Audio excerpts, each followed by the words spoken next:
Come along and ride this train.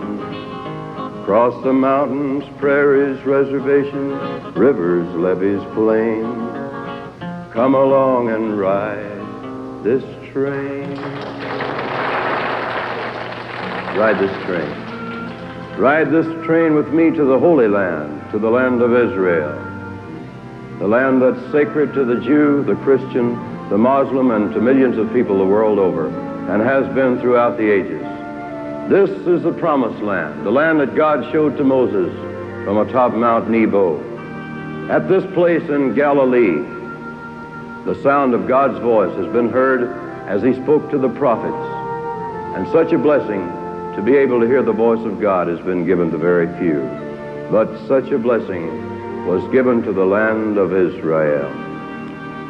2 years ago, about this time, around Easter time, with my wife June, I journeyed to the Holy Land and was drawn like a prodigal son to the sacred place that I'd heard so many times in stories and songs of my childhood. From the top of Sinai to the Sea of Galilee, every hill and plain is home, every place is dear to me. There the breezes tell the stories, oh, what stories they tell of the mighty things that happen in the land of Israel. Here where Moses and the prophets spoke of one who would be king, of a heavenly Messiah and the blessings he would bring.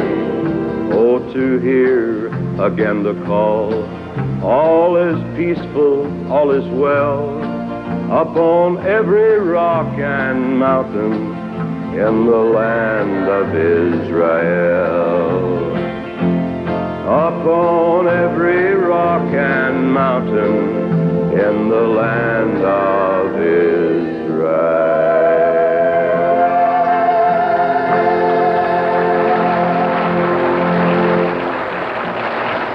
One of the places June and I visited was the place of the first miracle performed by Jesus of Nazareth.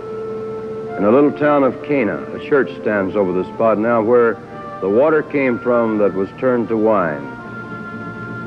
And I suppose if I ever had an inspiration to write a song in my life, it was that day as we left that little church at Cana where the miracle was performed. I believed that he did turn the water into wine.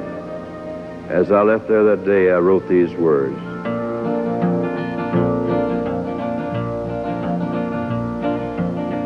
He turned the water into wine. He turned the water into wine.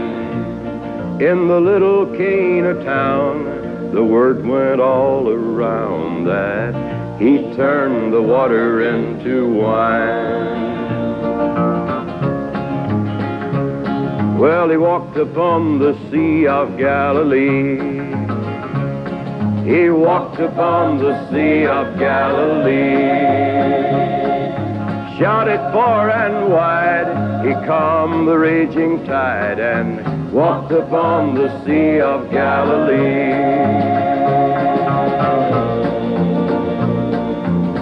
He turned the water into wine, didn't my Lord now? He turned the water into wine. In the little Cana town, the word went all around that he turned the water into wine. He healed the leper and the lame. He healed the leper and the lame. He said, go and tell no man, but they shouted it through the land that he healed the leper and the lame. He turned the water into wine, didn't my Lord now? He turned the water into wine. In In the little Cana town, the word went all around that he turned the water into wine. And he fed the hungry multitude. He fed the hungry multitude with a little bit of fish and bread. They said everyone was fed. He fed the hungry multitude. He turned the water into wine, didn't the carpenter from Nazareth? He turned the water into wine. In the little Cana town, the word went all around that he turned the water into wine. He turned the water into wine.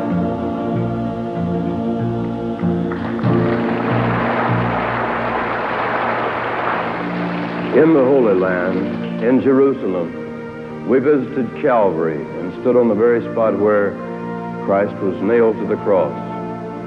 I recalled how Mary, the mother of Jesus, watched her son dying and how she stood by to give him the only thing that she had left, a mother's love. And you know, to me, God is love. Some people have said that God is dead. But do you know that the very fact that a living, breathing human soul can say God is dead is proof that God is not dead. Now, with the battle lines drawn, we look to that living God at this coming Easter time for peace on earth, not only in the hills and valleys of Judea, but let's hope and pray that it's the world over. When Jesus called to God up on the cross, no answer came, for his will must be done. Then how the world trembled at his voice when he said, "This is my beloved Son." It isn't God but man that's dead when love is locked outside. Do you deny that there's a God, or is God just denied? God is not dead. He never died. What man on earth can make one blade of grass? And who can make one seed, then make it grow? With all the power and wisdom in our hands, who can command which way the wind should blow? And who can match the miracle of an eagle's eye, or hang a rainbow in a cloudy sky? God is not dead. He did not die. God is not dead. God is not dead.